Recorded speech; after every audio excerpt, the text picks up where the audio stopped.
मवियाची सकाळी 11 वाजता महत्त्वाची पत्रकार परिषद होणार आहे। उद्धव ठाकरे, शरद पवार, नाना पटोले हे या पत्रकार परिषदेला उपस्थित असतील असे कळतंय। मवियाचे तिन्ही नेते महायुतीवरती आरोपांचा कोणता बॉम्ब टाकणार, संपूर्ण राज्याचं लक्ष याकडे लागलेलं आहे। विधानसभा निवडणुकीच्या मवियाच्या तयारीवर सुद्धा हे तीन नेते बोलतात का हे बघावं लागेल।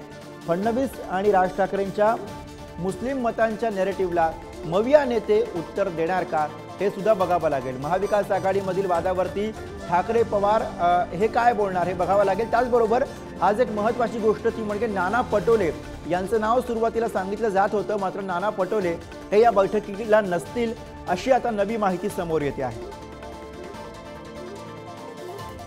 तर महाविकास आघाडीची होत असलेली ही महत्त्वाची बैठक ज्यासाठी तीनही पक्षांचे प्रमुख नेते उपस्थित राहणार आहेत। आज 11 वाजता सकाळी ही पत्रकार परिषद होते, त्यामुळे या पत्रकार परिषदेमधनं महाविकास आघाडी नेमकी काय भूमिका मांडणार हे पाहावं लागेल।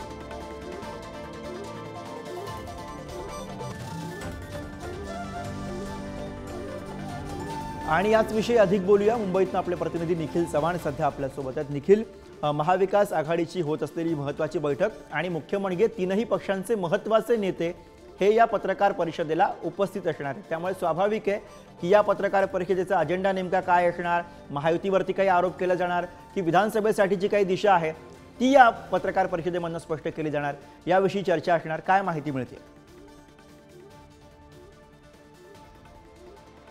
नक्कीच गुरुप्रसाद, सकाळी 11 वाजता वायबी सेंटर या ठिकाणी आहे ती महाविकास आघाडीची सर्वप्रथम बैठक आहे ती पार पडणार आहे। त्यानंतर 2 वाजता महत्त्वाची पत्रकार परिषद महाविकास आघाडीच्या माध्यमातून घेण्यात येणार आहे। या पत्रकार परिषदेला तीनही पक्ष आहेत, जेवढे घटक पक्ष आहेत त्या घटक पक्षाचे प्रमुख नेते आहेत ते उपस्थित असणार आहेत। प्रामुख्याने पाहता लोकसभेची निवडणूक झाल्यानंतर विधानसभेच्या निवडणुकीसाठी कशा प्रकारे रणनीती असणार आहे हे महाविकास आघाडीच्या माध्यमातून या बैठकीमध्ये ठरवलं जाईल आणि त्याच माध्यमातून ह्या पत्रकार परिषदेमध्ये देखील या संदर्भात माहिती देण्यात येणार आहे। त्यासोबतच लोकसभेची निवडणूक झाल्यानंतर अनेक वेळा महायुतीने आहे ते आरोप केलेले आहेत, म्हणजे महाविकास आघाडीने महायुतीचा अपप्रचार केलेला आहे, त्यांना देखील उत्तर या व्यासपीठावरून आपल्याला मिळतानाच या ठिकाणी शक्यता आहे ती वर्तवली जात आहे।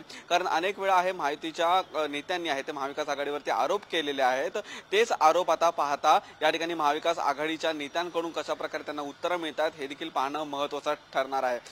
ह्याच पार्श्वभूमीवरती लोकसभेच्या निवडणुकीनंतर देवेंद्र फडणवीस यांनी देखील राजीनामा देण्याचं सांगितलेलं होतं, परंतु त्याला महाविकास आघाडीमधून जे उत्तर आहे ते या ठिकाणी या व्यासपीठावरून आपल्याला अपेक्षित या ठिकाणी उत्तर आहे ते पाहायला मिळेल। लोकसभेची निवडणूक बरोबर आहे, त्यामुळे या पत्रकार परिषदेमध्ये महाविकास आघाडीचे महत्त्वाचे नेते काय मुद्दे मांडतात हे आपल्याला बघावं लागेल। वेळोवेळी तुमच्याकडून अपडेट्स घेत राहू निखिल, धन्यवाद या सगळ्या सविस्तर माहितीसाठी। पुढे जाऊयात, मवियाच्या या पत्रकार परिषदेला नाना पटोले हे अनुपस्थित राहणार आहेत। आजच्या पत्रकार परिषदेला नाना पटोले हे जाणार नाहीयेत, नाना पटोलेंच्या ऐवजी बाळासाहेब थोरात हे उपस्थित राहतील अशी नवी माहिती समोर येते आहे। ठाकरे पवारांसोबत काँग्रेसकडनं थोरात उपस्थित राहणार आहेत आणि पटोलेंच्या मवियामधील मोठा भाऊ छोटा भाऊ या वक्तव्यानं वादाची ठिणगी पडण्याची चिन्ह होती।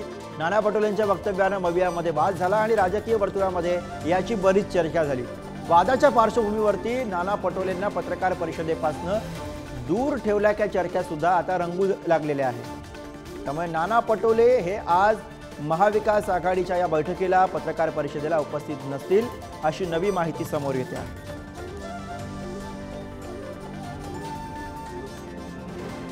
आणि याच विषयी आपण अधिक बोलूया। नागपुरातून आपले प्रतिनिधी जितेंद्र शिंगाडे सध्या आपल्यासोबत आहेत। जितेंद्र, एकीकडे सुरुवातीला सांगितलं जात होतं की काँग्रेसकडनं या बैठकीला नाना पटोले हे उपस्थित असतील, मात्र आता समोर येणारी नवी माहिती की नाना पटोलेंऐवजी बाळासाहेब थोरात त्या ठिकाणी उपस्थित असतील।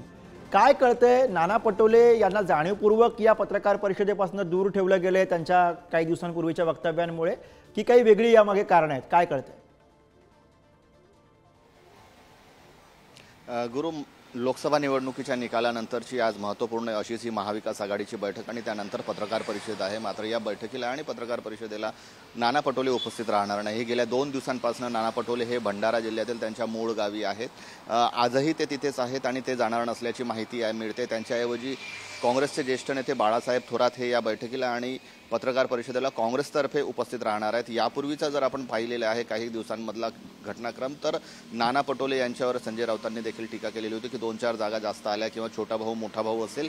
मात्र नाना पटोलेंनी एक वक्तव्य केलं होतं आणि ते थेट वक्तव्य होतं उद्धव ठाकरे यांच्याबद्दलचं होतं की उद्धव ठाकरे यांच्याबरोबर संपर्कच होत नाहीये। हा जो हे जे वक्तव्य होतं, हे जे वक्तव्य विधान परिषदेच्या निवडणुका आहेत ज्या पदवीधर आणि शिक्षक यांच्या बाबतीत होतं की कुठेतरी कोणता पक्ष मागे घेईल आपली उमेदवारी, त्याच्या उत्तरात दिलेलं हे उत्तर होतं आणि हे कदाचित शिवसेनेच्या उद्धव ठाकरे गटाला हे जिव्हारी लागल्याचं दिसून येतं आणि कदाचित याच्या संदर्भात पक्षश्रेष्ठींना देखील ठाकरे गटाने कळवलेलं आहे आणि त्यानंतर नाना पटोले जे आहेत ते आज उपस्थित राहणार नसल्याचं कळतंय। पक्षश्रेष्ठींनी देखील राज्यातील नेत्यांना संयमाने बोलण्याचा सल्ला दिल्याची देखील माहिती होती आणि त्याच अनुषंगाने कदाचित आज नाना पटोले या बैठकीला आणि त्यानंतर होणाऱ्या महाविकास आघाडीच्या पत्रकार परिषदेला उपस्थित राहणार नाही आणि त्यांच्या वतीने काँग्रेसचे ज्येष्ठ नेते आता बाळासाहेब थोरात राहणार अशी माहिती मिळते।